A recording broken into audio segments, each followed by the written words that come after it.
Hey friends. So I want to talk to you guys about the story Esther that's in the Bible. The just like a little preface. I think a preface, a little prelude to the story.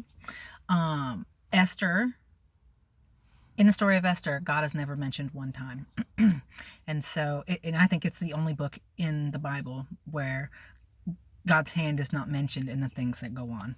But everything in this story happens just like a clock ticking. Like one part can't happen without the other part happening, and everything comes to light, and it's just such a cool story.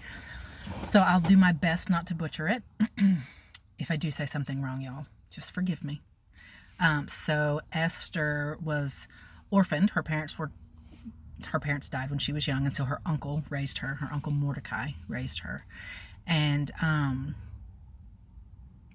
the king of that time was over like 127 provinces, and I guess they lived in one of these provinces. And he was married to Queen Vashti, and she was very, very beautiful. And he had this like 6-month long party. And at the end of this party, he called for Queen Vashti to come and just show herself to the people. And Queen Vashti refused. So the elders, I guess, or the people that he convened with said, we can't allow this kind of behavior. If the other women in this kingdom find out that Queen Vashti defied the king, then they're going to think that they can defy their husbands. And so they dethroned or decrowned Queen Vashti, and they sent out to find a new wife for the king. King Xerxes, I think was his name.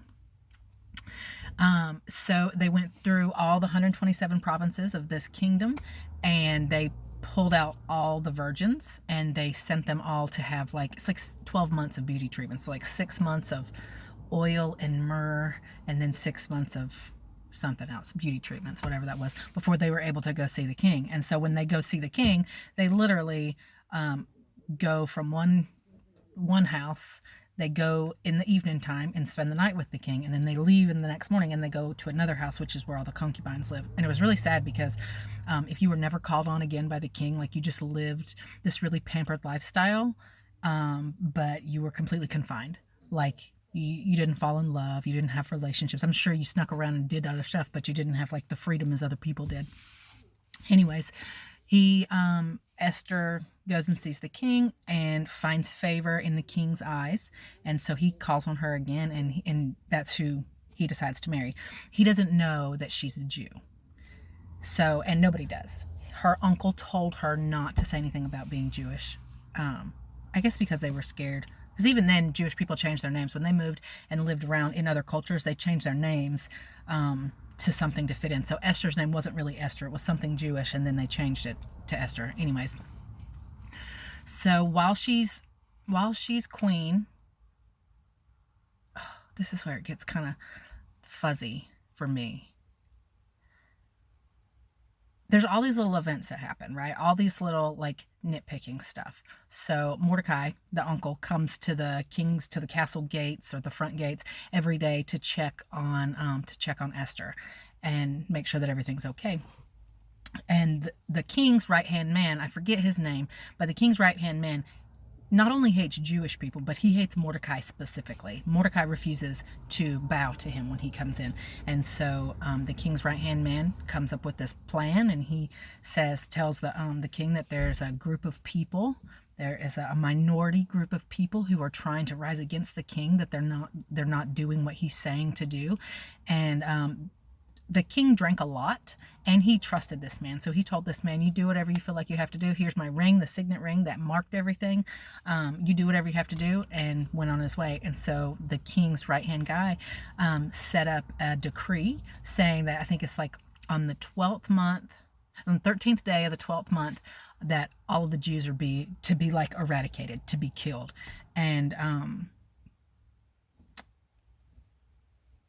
And so that was it throughout the whole 127 provinces. So Mordecai comes to the castle to talk to Esther, and he tells her, and that's where this saying comes in, perhaps you were created for such a time as this, because he tells her, like, Somebody's going to bring justice to us.